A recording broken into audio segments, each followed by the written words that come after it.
So what's up mga ka-action, muli naman po tayo nagbabalik sa ating panibagong video, panibagong reaction mga ka-action, mga kakampeng. Okay? O eto na nga, eto na po ang sinasabi natin, eto na. Okay? So alam naman po natin na tapos na ho ang eleksyon, kaya alamin ho natin kung ano po ang status ni Senator Bongo at ni Senator Bato de la Rosa. Okay? Tungkol po ito sa ICC ho mga ka-action. Kasi may nakita po ako na video na kung saan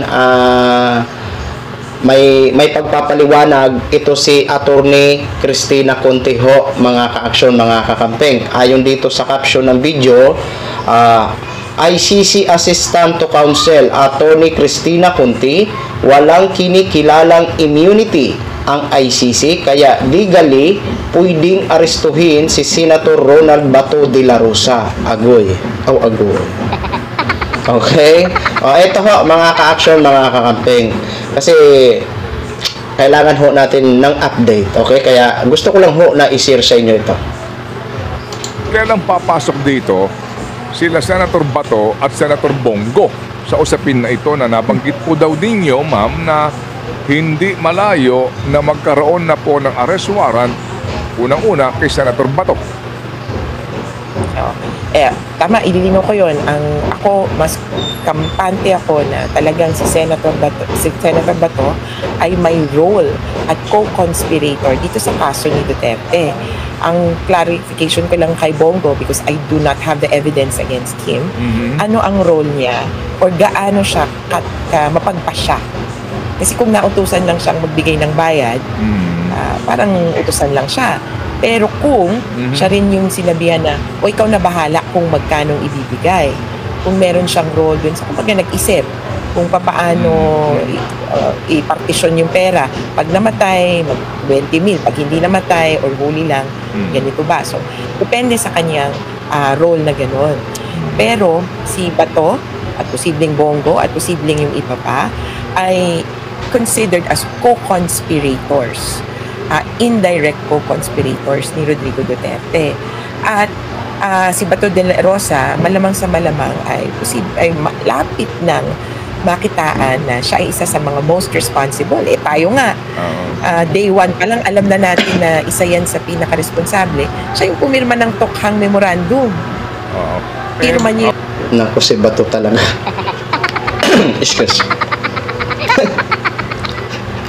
Naku, Bato. Ito talaga ang kaabang-abang. Ito talaga ang kaabang-abang sa magiging reaction ni Senator Bato de la Rosa.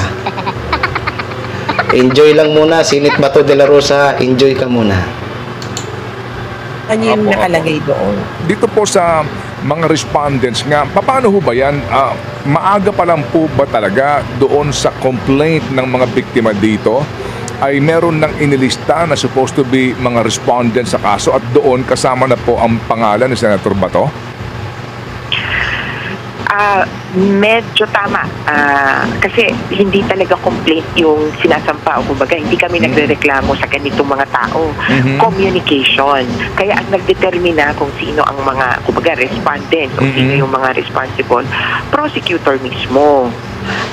Nakaabang kami kung kumbaga sino ba talaga yung i-determine. Pero kung sa amin, malimit talaga mabanggit ang pangalan ni Senator Bato.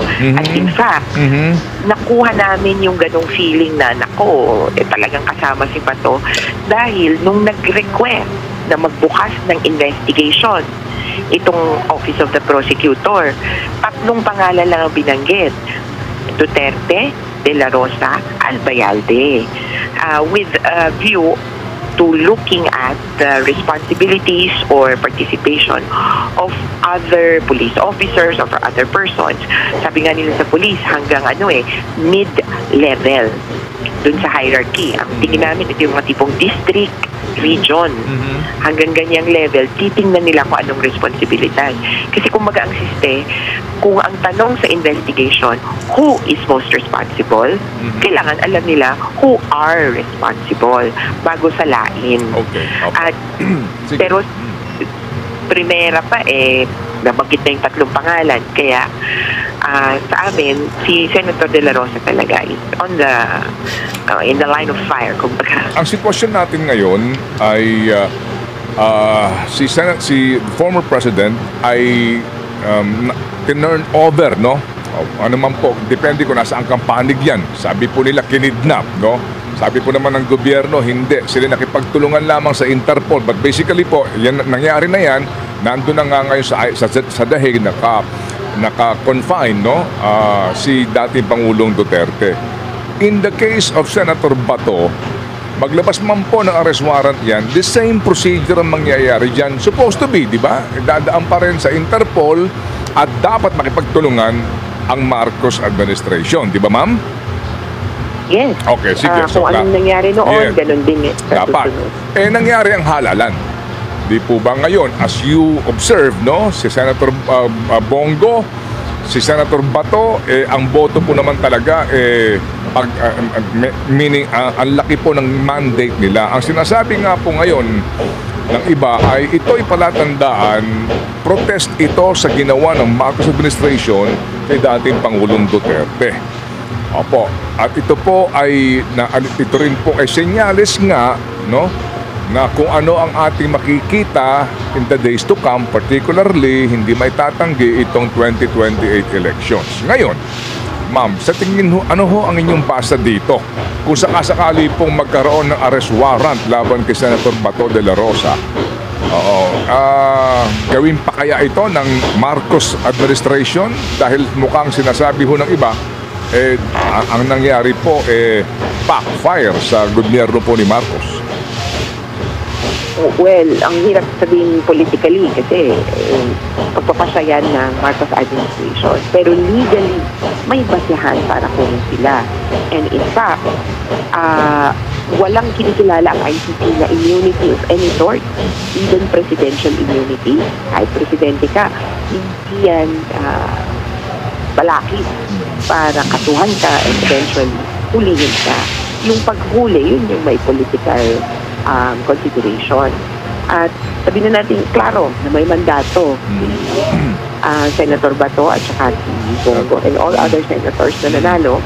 Pero hindi din naman nun mabubura na nagkaroon ng krimen nung panahon na noong 2016, 20 hanggang 2019 na respectively siya ay Chief of Police at Special Assistant to the President. Kaya hindi naman din yan dapat parang pagpapatawad sa matinding krimen. Kaya yan ang kailangang i-weigh ng Philippine government palagay ko. Kung paano ba natin mamimit yung both. Kung parang can you have the best of both worlds. Kasi nagkakaroon naman tayo ng pagkakataon na may senador na nakakulong eh. Pero dito sa Pilipinas yun, di ba? May Laila de Lima, may Senator Trillanes yata dati. Bahagya, nakakulong siya eh. Habang nakaupo siya. Bong Revilla. Bong Revilla pa. So may examples naman. Hindi ko lang alam kung yun nga, politically they will risk it. Okay. So yun po mga ka-action, mga kakamping, no?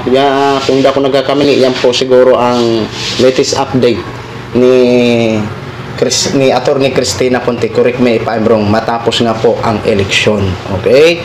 Kasi nga po, marami ang nagsasabi na sa pagkapanalo ni Senator Bongo at Bato de la Rosa at Marcolita na malalaki ang kanilang boto is ano nga po ito, dahilan daw di umano sa pagkadala kay dating Pangulong Duterte sa dahig, no?